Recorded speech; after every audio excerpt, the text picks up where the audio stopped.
the perfect Manhattan couple. They seemed good together. Trouble behind closed doors.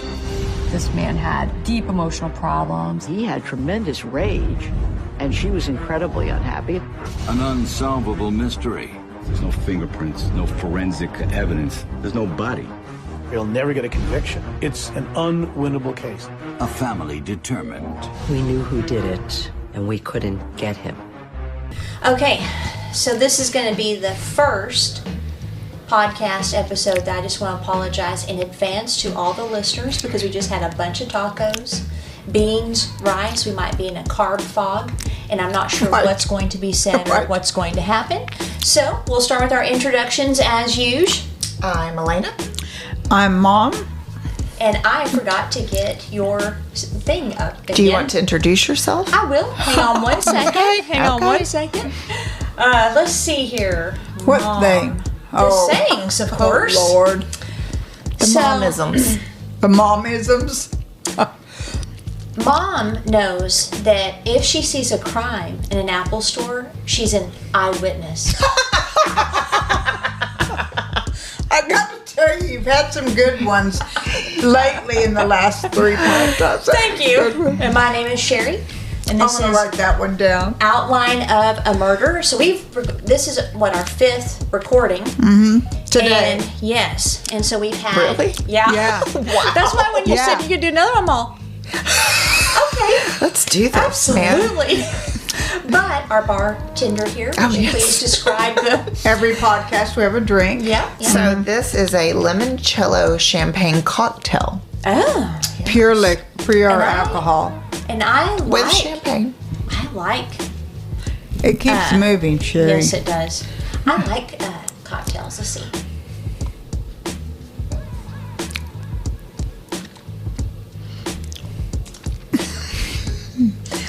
I just want to say that I checked with Steven. I had him test yours. I was like, do I need to put sugar in there?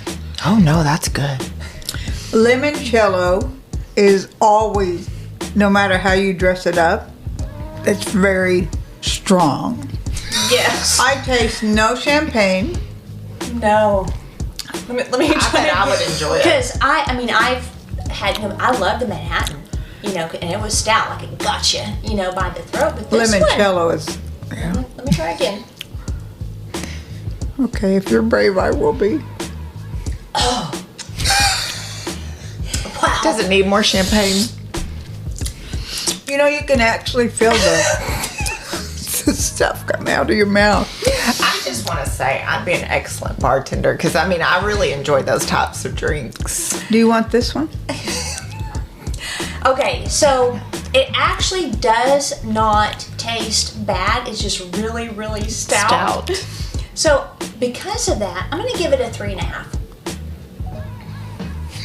Now don't feel pressure. Don't feel pressure. Yeah, I'm going with a 2. Yes. But in keeping, you can't really, depend on my ratings because I don't drink a lot. Because you like Moscatos. Yeah, sweet I'm stuff. sorry, not people. that you guys drink a lot, but you drink more than I drink. Yes. No, it's a little stout. Try mine. So this See will be if it's a little bit Sister's less. third taste. I don't think it's changing with each See taste. if this one. I measured them the same. Oh no, they're the same. Yes. Yeah, that might be it for me today. Well, then Steven would like it because he really definitely enjoyed it. Okay, he can have it. Well, I'm not Leaving. being a So- bartender. A waitress. Bartender is it. We'll let him have those. Yeah. And Mike might like it. He likes more stout. He did. stuff. He took He did say it a was thing strong. of it, and he said he liked it. And it was stout. Okay. Now, this case, I think I saw it on a show, and I had heard about it back in the day when it happened. It's a perfect example of, again, ignored red flags. The myth that love can overcome all things. The problem that, some people might have is that love for you is not the same for the other person. Right? And the basically killer, everybody knows, the person that we're talking about is the one that did the killing. Robert, and let me see if I can say his name, Bierenbaum. Have y'all heard of him? Mm-mm. No, but her face looks familiar, but no, I don't. Yeah. He was a certified genius from a well-to-do family. Really? Yep. He was wealthy, a plastic surgeon, and a pilot who would take women on romantic flights and woo them to be his. And so I had to regroup. So we are back live. And I think maybe when I wrote this, I was in a taco coma. I'm not sure what happened. But, okay, so Robert Bierenbaum, like I said, he was a plastic surgeon. And this is Gail. They met in the early 80s, and she was in college working odd jobs in Manhattan when they met. And they hit it off pretty quick. This is a picture of them. Who does that look like? I don't know. Ted Bundy. To me. Oh, it kind of does look like Ted Bundy. At first glance, yeah. Yeah. And to me, she's just gorgeous. But look at his eyes and his face. I mean, I don't know. I'd be a little bit nervous. But she was a very, independent, go-getter. She was feisty. A lot of New Yorkers, they're feisty. Yeah. And, but they did hit it off. And her family, and she thought it was a perfect match. I mean, he's smart. He's successful. He spoke multiple languages. I mean, it was a catch for her. And he also had a passion for gourmet cooking. Oh. But, nice. You've got, a situation where he's successful. He takes you for flights in his plane. He cooks meals for you on dates. And so, just like a lot of them, they started dating pretty quick and moved in together pretty quick. But here is a big red flag, okay? Just so you know, our listeners know. So Gail's sister, Elaine, let me get her picture up here because she was in the show that I watched about it. She said that at first the romance seemed magical until she told it about a strange, she called it double date at a sushi restaurant, where Robert shoved food into her sister's mouth, and then he tried to shove food into Elaine's mouth. Oh. I'm sorry. Disrespect for women, obviously. Yeah, that is really weird to me. So I just think that, if your sister's, romantic interest or your own romantic interest tries to shove food into your mouth or anybody else's, that would be a red flag. And it's not your wedding day with cake. Right. I mean, I've never heard of that. I wouldn't know what would possess someone to shove food. I mean, I could see if he's being playful with his girlfriend, but the sister? Yeah. So if we went on a triple date and Steven started shoving food down your mouth. Well, I think it would be you shoving food into Steven's. But if he did, we have identified a pattern there. That'd be over. You know what I mean? If you're dating, that's weird. That's just weird. I would probably be like, "Hey, hold up! What are you doing?" Yeah. I might touching food, be confused. putting it in my mouth. Yeah, shoving food down your mouth. I'd be like, "Hold up now! we got a problem." So that definitely, caught her attention. And then the other thing is that Elaine shared how her sister called her one day hysterically crying because Robert tried to drown her cat in the toilet on his East Upper Side apartment.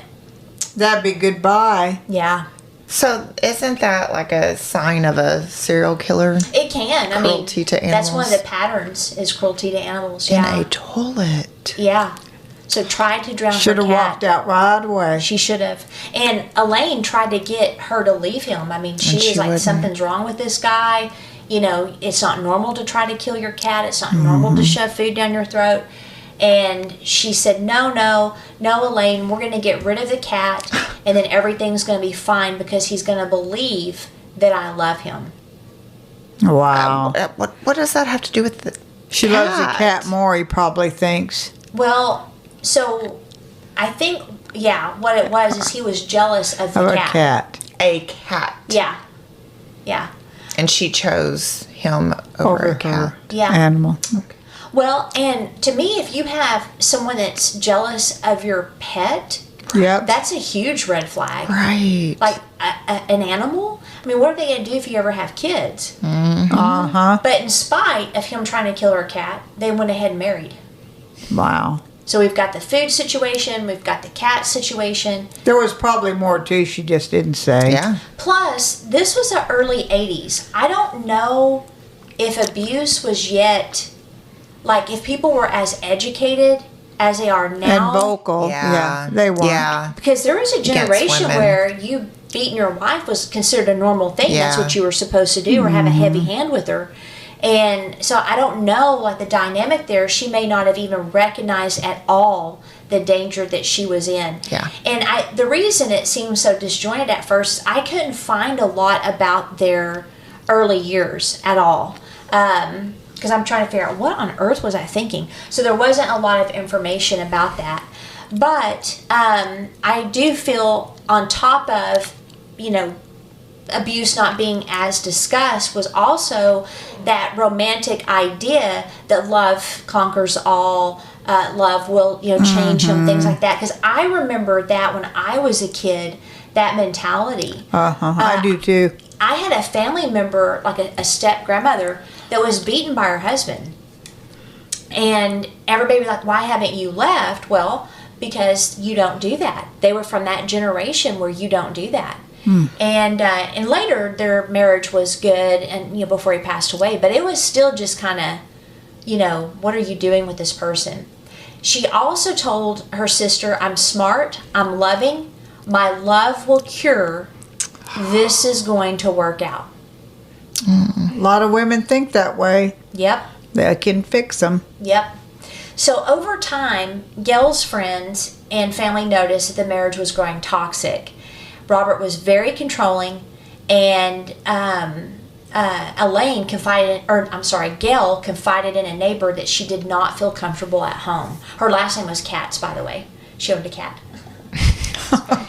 Okay, so this is just the little bit of background I could find pre-marriage to try to get some signs, for people. They're just unusual signs, though. I mean, it's, kind of weird, the cat and I think the animal thing could definitely be normal, because like you've got Jason Bond, that he threatened to kill her dog, and then you have him trying to kill her cat. So I think abusers definitely use cats or Pets against and hold them like as a threat, or But this is going one further.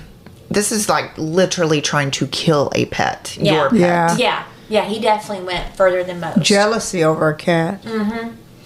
Now, the marriage was in 1982, and by the fall of 1983, she had already left him at least once.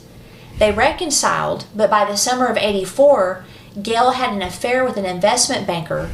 So by the spring of 1985, she was in another relationship with a coworker. She was working on her doctorate in clinical psychology at Long Island University. She had taken out a $10,000 loan so she could pay for graduate school without his help. And she had also been secretly looking for another place to live, and she was planning on telling Robert she wanted a divorce on the weekend of July 7th, 1985. The affair part is so scary, because when he finds out, oh my gosh. So this is them at their wedding. Those eyes, they like he looks like evil. And it was in the one when they first met too. It's probably just his eyes. It just looks like that to me. And then, you can tell she loves him by the way she's looking at him in the pictures. But, so, I mean, I don't, dislike her for what, she did as far as having an affair, actually 2 affairs. But it's obvious she's trying to get away from him, and she has no interest, and she's dating other men. And then she's also making plans to get rid of him, which, like we tell people, when you leave is when you're in the most danger. Yep. And Gail was last seen at her and Robert's Manhattan apartment at 11 a.m. July 7th. Robert later admitted that he and Gail had argued that morning, and that Gail walked out of the residence onto East 85th Street to clear her head and calm down in Central Park. Robert said that he waited at the apartment until 5:30 when he finally left to attend a family birthday party in New Jersey. Witnesses stated that he didn't seem concerned at the party, but when he later went to a friend's house, he acted upset, and he called the apartment a few times because he couldn't, get a hold of her. Finally, at midnight, Robert called one of Gail's friends to see if she had seen his wife. He also called her psychotherapist because Gail had a regularly scheduled appointment, but she never showed. So I'm assuming, I don't know if it was that day she had an appointment or the next day that she had an appointment, but at this point, he's trying to find her. So I'm assuming it's July 7th is when she had the appointment, because he then, well, no, it could have been the 8th because he didn't report her missing until the evening of the next day. So she might have had an appointment the next day with her psychotherapist. He did say that their marriage was deeply troubled. Both of them were in therapy. Other than Robert, Gail's gynecologist and hairdresser saw her July 6th, and then also she saw a friend that afternoon. So my opinion is that he took care of her on the 7th because she was seen the 6th, and then they did have a fight. And if they lived in an apartment, other people could maybe have heard. So now police wanted to search the apartment, and remember, he was a certified genius. So they wanted to search the apartment, which was the last place that she was seen. And I bet the relationship trouble that he admitted to definitely made them want to go in and search the apartment and look around. But Robert said he would get back to them on that. Well, that's interesting. Yeah. Well, so you know, they could have gotten a search warrant. I don't know why they didn't. That can take a lot of time unless emergency. Well, 3 months later, he said they could. So 3 months? Yeah. So I bet they could have gotten a search. Well, I don't know, because getting a search warrant is not that easy. No. You have to have Cause. probable cause. But to me, a missing wife would be probable cause. Yes. I don't 3 know. months? Yeah, 3 months went by, and he told them that they could only search for fingerprints and anything else that might identify Gail, but not for evidence of a crime. Well, he can't dictate that. Actually, he can. The officers, if it's signed by a judge, No, they didn't have a search warrant. Oh, He let but them I'm- come oh, into okay. his home. Oh, yeah, you can you- then, right. Yeah. Why Yeah, did they yeah. not get a search warrant, a warrant? judge could have had- then? That's not, I'm not impressed. And then the search occurred September 30th. And of course, while they're in there, they're trying to see if anything looks weird. But again, it's 3 months later. It's the end of September, and he's telling them exactly what they can search. So what are they going to find? You know, so he basically confined it to just a way to find her. And again, I mean, I don't know about the search warrant. I mean, it was hard to find details on this case. I wish I knew why they didn't get one, because again, it seems like a missing wife would be a good reason. Yeah. I would think so. Now, that's not all he tried to control. He also tried to control Gail's story by smearing her reputation. Of course he That's did. M.O. Yep. He said that she was mentally ill and abused drugs. The family said that that is not true. And not only were they untrue, they also alerted police to his violent behavior. They also told the investigators that he had choked her into unconsciousness after he caught her smoking cigarettes. And then they Wow. also told about the cat incident. Unfortunately, Gail didn't file a report on the choking incident, but she did tell a police admin aide at a local precinct. So it sounds like her family was pressuring her to tell the cops what happened, but like we've seen with people, she wanted to minimize and not get him in trouble for whatever reason. And so she did go and tell a police admin person, but not an actual officer that could have done anything. And, I mean, again, it's just weird. It's like, you know, choking yourself or having someone choke you and try to kill your cat is just not normal. And I do not get why that wouldn't have been enough for her to tell police, because it's attempted murder. Other stories, though, they've done a whole lot worse, and they don't do anything. So now, some I don't people know. it's fear. Right. With her, I'm not sure actually that if she was scared enough. I don't know if she thought he would kill her. I don't think she'd have had a fear if she I don't knew either. he was going to be that bad. Because she'd have been scared to death. Right, because that would cause him to kill her. Now, the prosecutor, Daniel Bibb, said that if the choking incident had happened in 2021, Robert would have been arrested. But back then... That's what I was thinking, in the 80s and in New York. Yeah. Okay. Now, the only thing that police had that made them suspicious, other than the fact that, you know, their marriage was in trouble, was a 2-hour flight.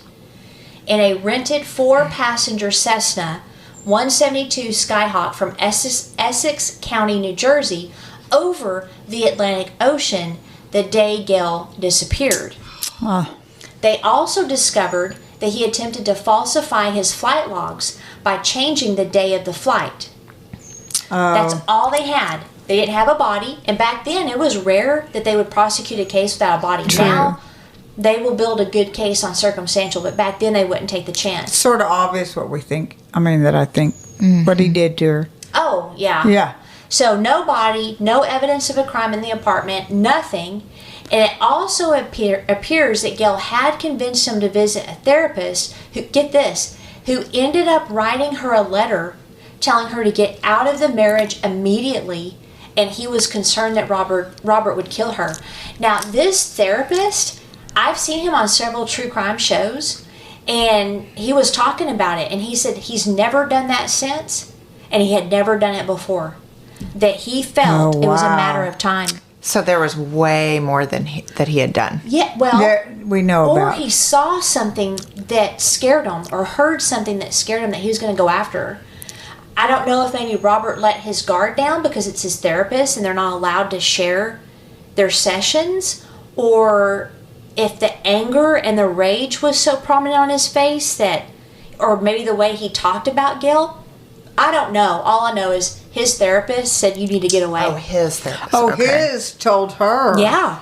Oh, I was wondering why the letter. Yeah, I thought, wow, that's huge. That is huge. So he knew she was in danger. But wouldn't he know the mail would go to the same house? I mean, well, I don't know. Send a letter like that to where your abuser lives? Well, I don't know. I mean, he might have sent it to her employment. I don't know where he sent it. That's true. And I don't know if the letter, any part of it caused her to leave, or if she just got tired of him. But she was, again, making those plans. I really believe she did not think he would kill her, or she would not have been alone with him that day that she told him she wanted a divorce. And it was confirmed later that's exactly what happened. She told him, I'm going to divorce you, and then she vanished. And so that's kind of maybe like a tip there.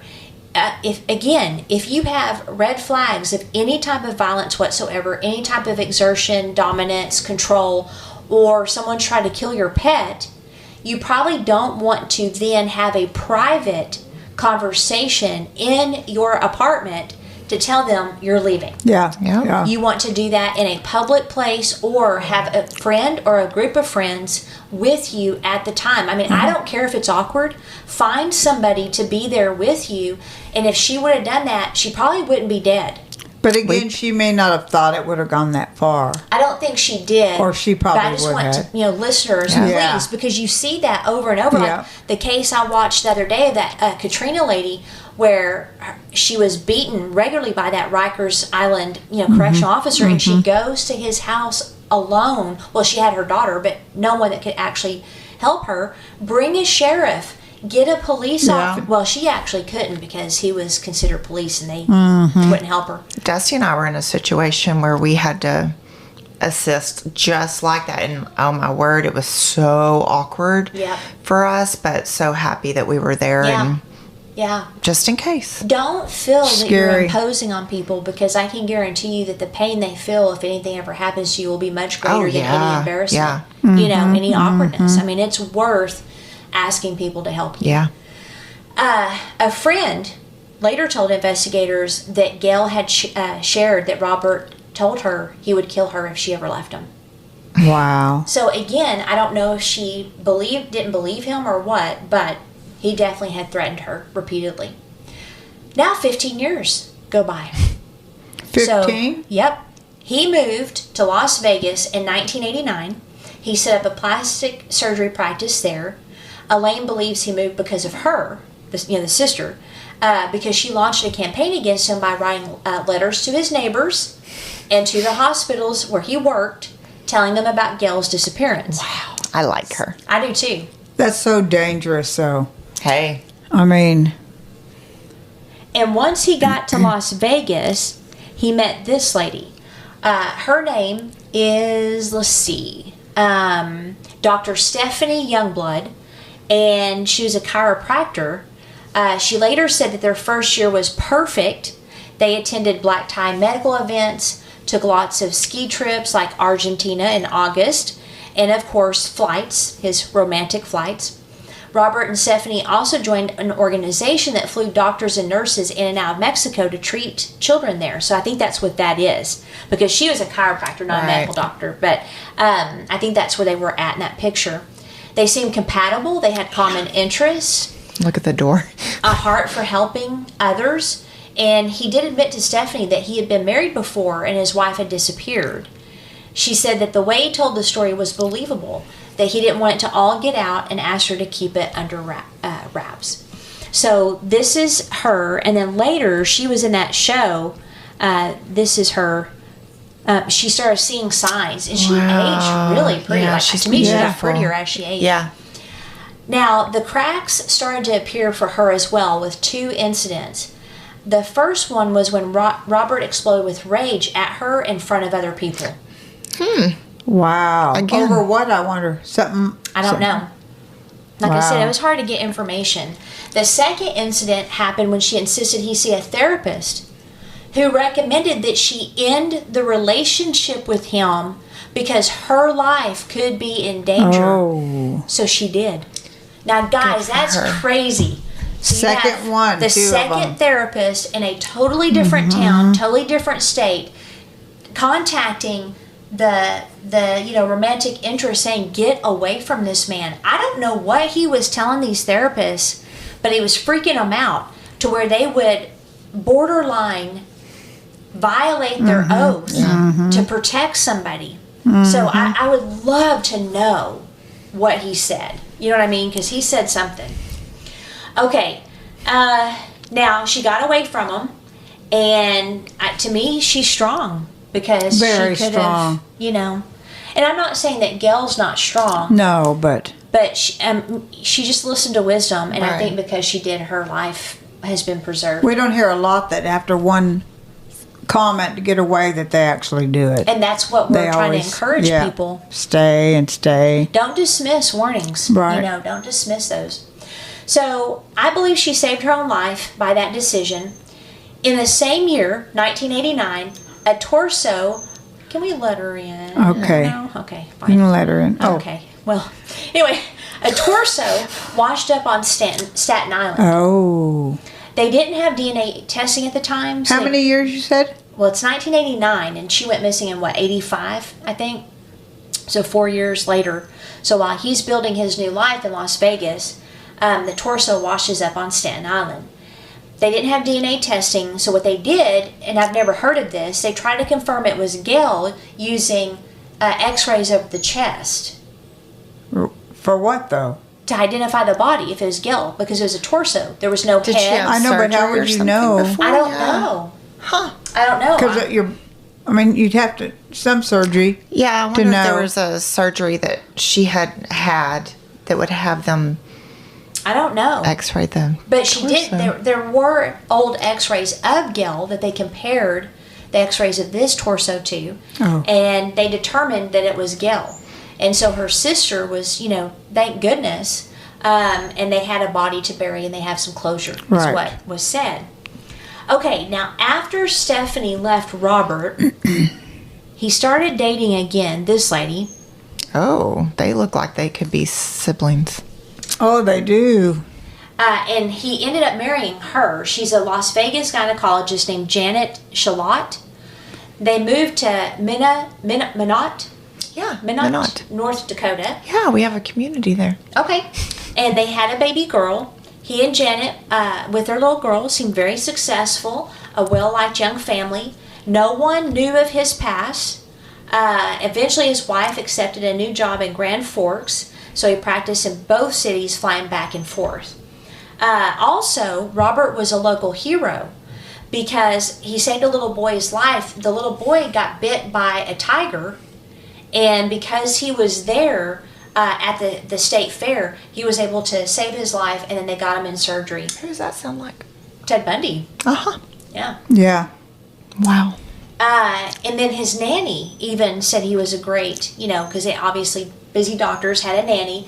that he looked good, he wore suits. No, that he liked looking good, wearing suits. That he loved his child, loved dogs, just all over all the things you would think would be great characteristics. Just not cats. Right. So ridiculous. So we've got 15 years have passed. He's building a new life. As far as I know, he's not killed anybody else, but we have therapists that keep getting freaked out every time.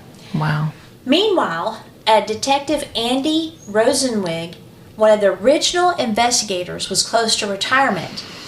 And he was looking into old cases that still bothered him, and this was one of them. He really wanted to solve it, and it had been cold for 10 years, and at this point. And so the first thing he did is he wanted them to test the torso, the DNA on there, to see if it actually was Gail.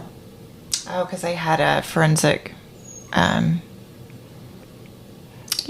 Tacos. Yes. Slowing If y'all you think down a about little it, bit. just let me know. Yep. Okay, so they did the DNA testing, and it was not Gail. Oh, no. Oh, my word.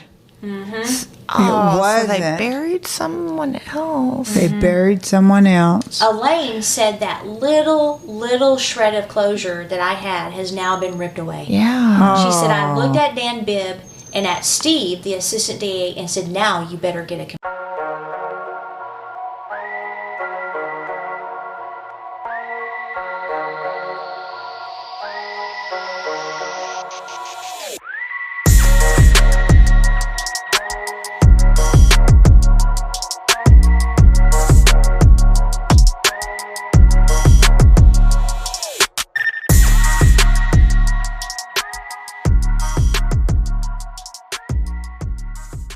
conviction.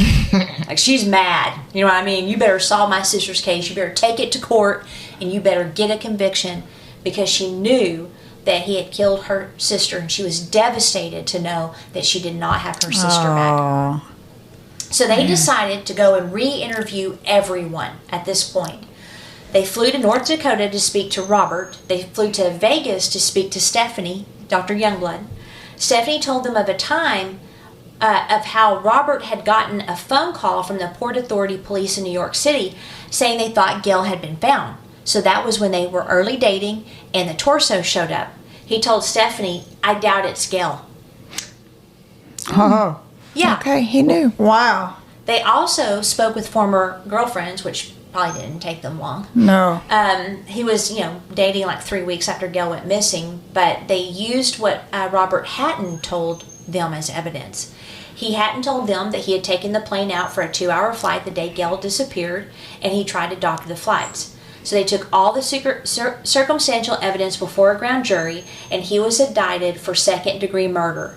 And he was arraigned in New York City December 8th, 1999, and then he was free on bail. Wow. Yeah, so the case was very small. You know what I mean? Like, they didn't have a lot to Because go back on. then, if you didn't have a body, it was almost impossible. Yeah. Well, 98.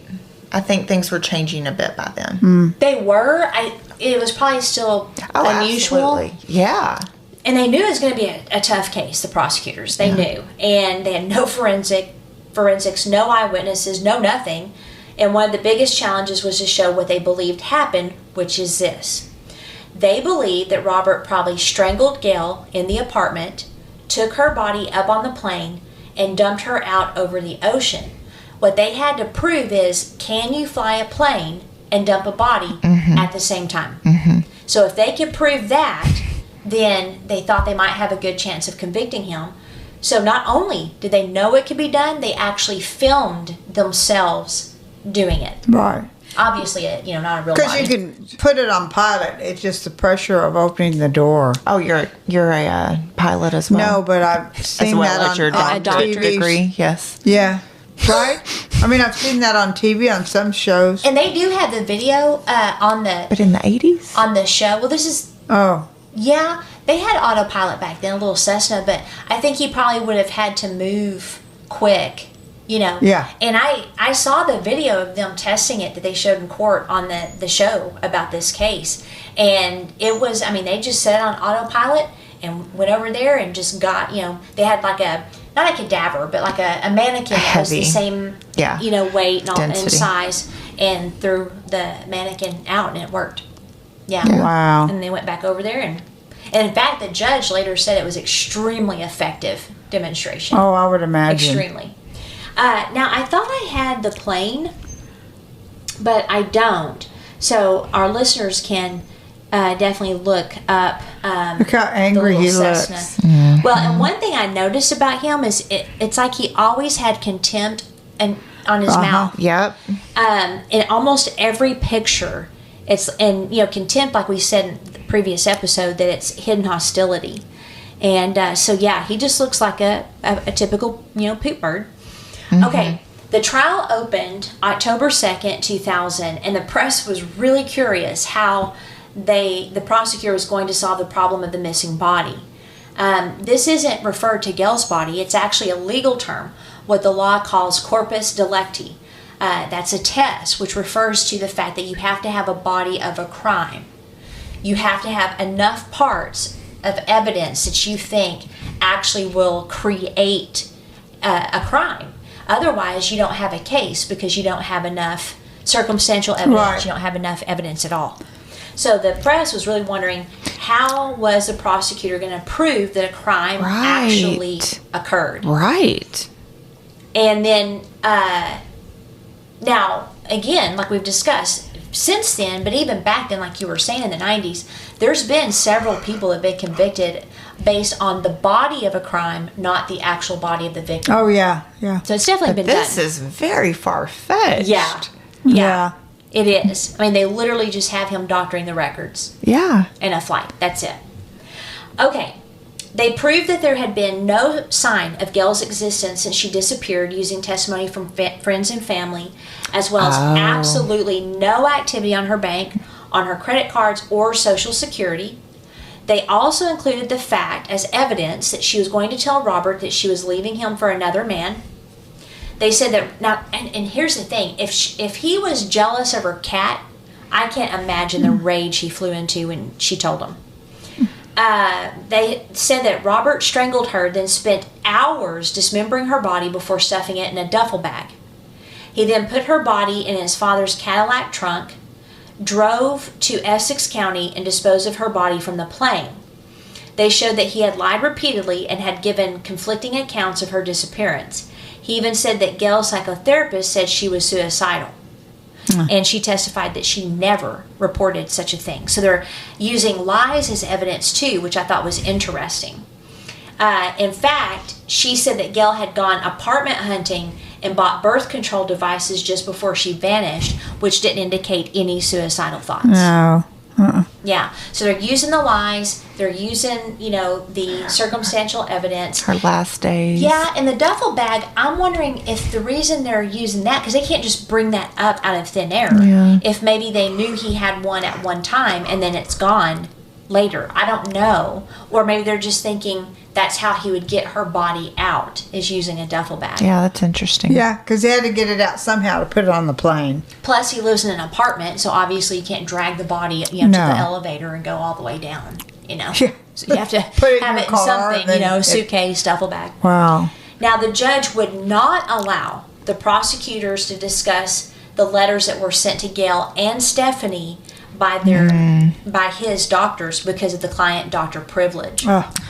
Which, to me, that was stupid. But that's stupid because it's a letter sent to her. Yeah. I could see it's nothing with the doctor sent. I mean, here's the report. Yeah. I could see them preventing the girlfriend, the doctor, the chiropractor, but her situation, a professional qualified to identify psychopaths and whatnot. Right. And not only that, but if there's any concern about client-doctor privilege, the doctor already broke it by sending the letter to Gail. Yeah. So I don't know why that would even matter because it's already done. Trying to protect them, that would be the only thing. Yeah.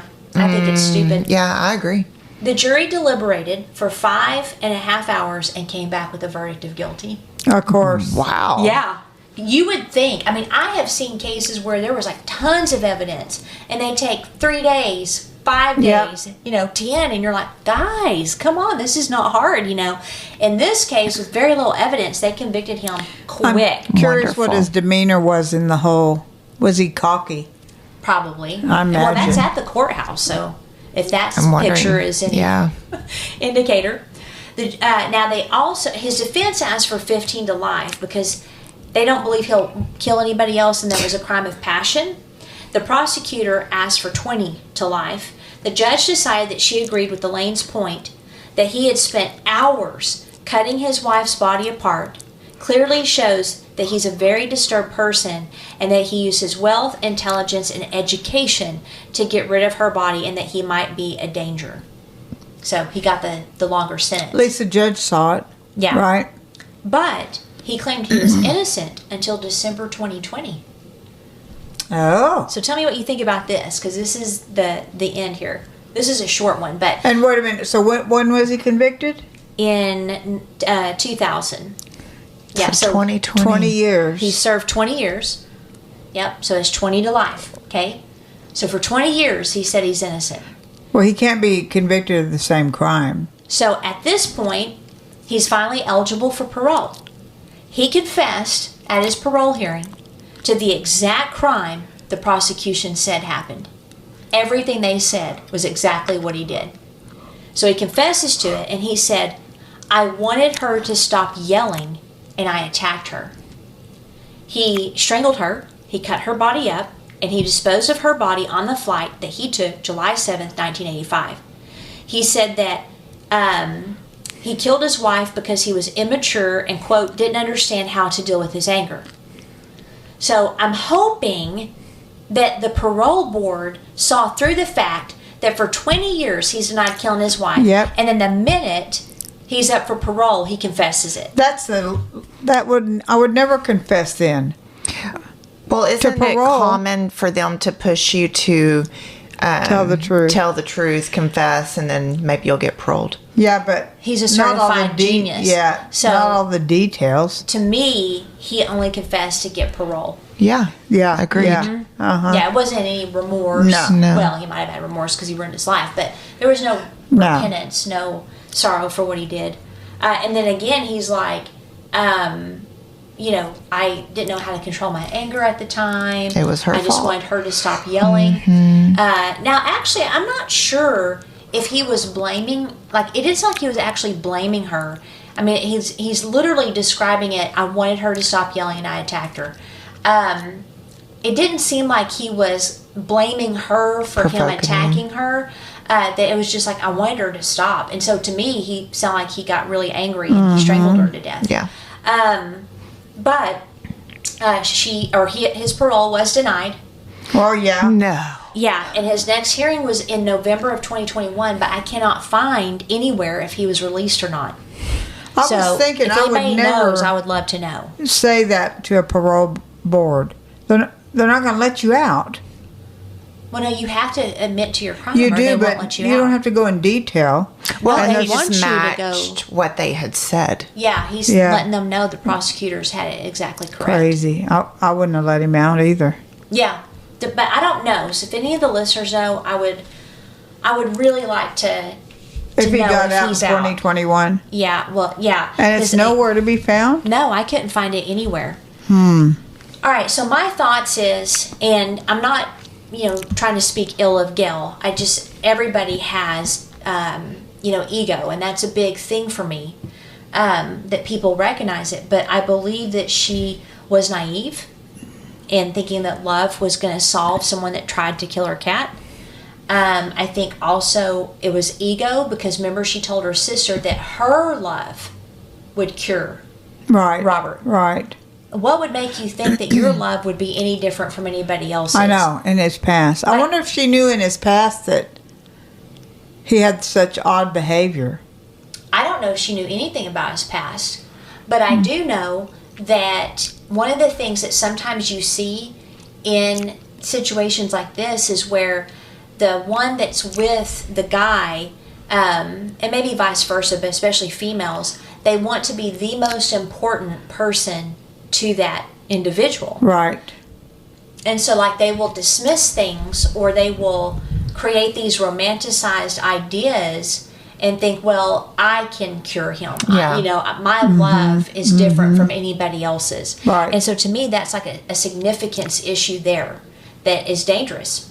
Now, I believe that those ideas, and maybe even just, her youth, blinded her to how dangerous and disturbed her husband was. Not to mention that she did love him at one point.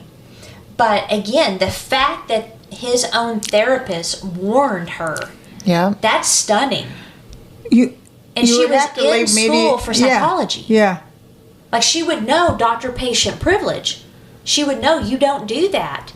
And I also wondered, well, is it because she was in school for psychology that she thought she maybe knew enough to help him? And to change him? I kind of wondered that. It's just fascinating. 2 different doctors, 2 different women did the same thing. Yeah. And if there's a person that can't control their rage in front of other people, that's definitely a dangerous person. Well, she knew something because she was making steps to get out. Yeah, and I don't even know if the steps to get out was because she necessarily feared him as much as she had tired of it. Yeah. Because she's already, dating other men. Right, that's true. So I'm not sure that she saw the danger, but she was just, tired of him. And he's I'm like obviously you. I'd be curious to see if he got out too. It has to be somewhere. Mm-hmm. Another thing, I'm wondering if the therapist saw psychopathy in him. Like, did they see the murderous rage and psychopathy?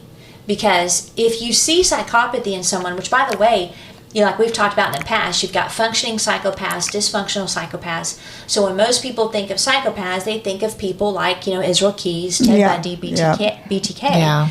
But functional psychopaths, one of the number one, top 5 actually professions, they're surgeons. Oh, I believe it. Yeah, they have low empathy. And so they also have a God complex. They can, yeah. Mm-hmm. So it makes me wonder if his therapist saw psychopathy, and there's certain markers for it. And so if they're seeing those, and then they're seeing some of the anger that he has toward his wife, I'm wondering if that's what gave them, the incentive to contact the I wonder the if that was his very first time murder. I think so. I think so, yeah. I do too. Now, some may wonder about the idea of him serving in a nonprofit, helping little children, with surgery in Mexico and then saving the little boy. That gets into hot and cold empathy.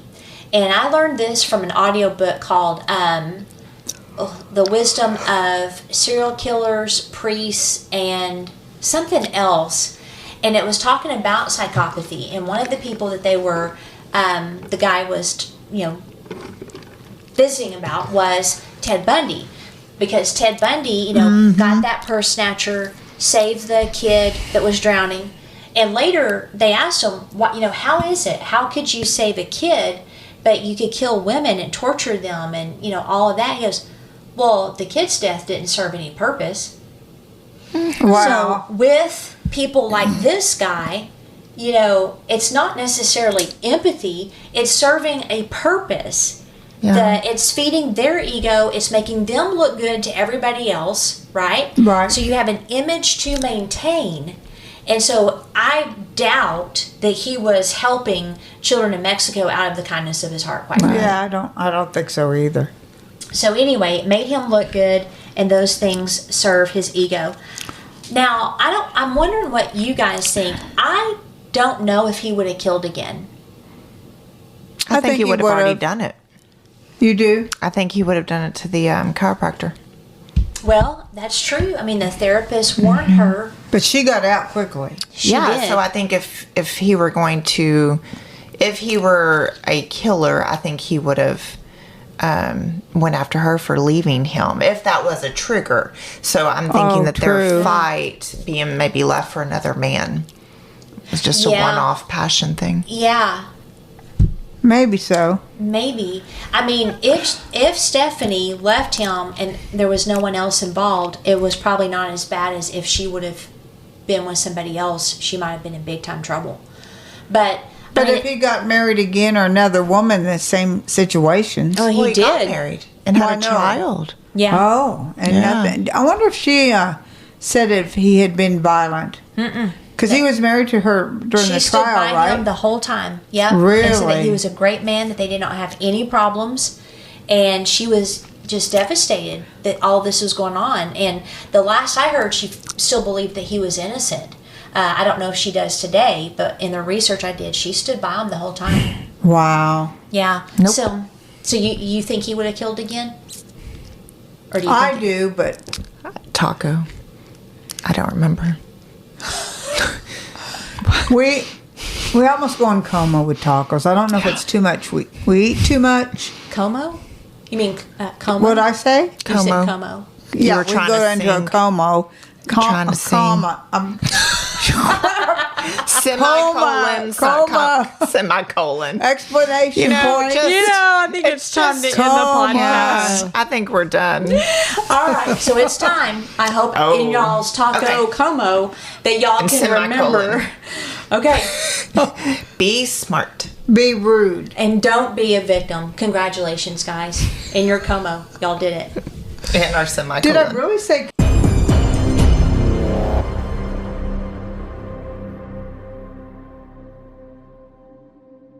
Outline of a Murder is a Mr. Joseph production. What do you think, Joseph?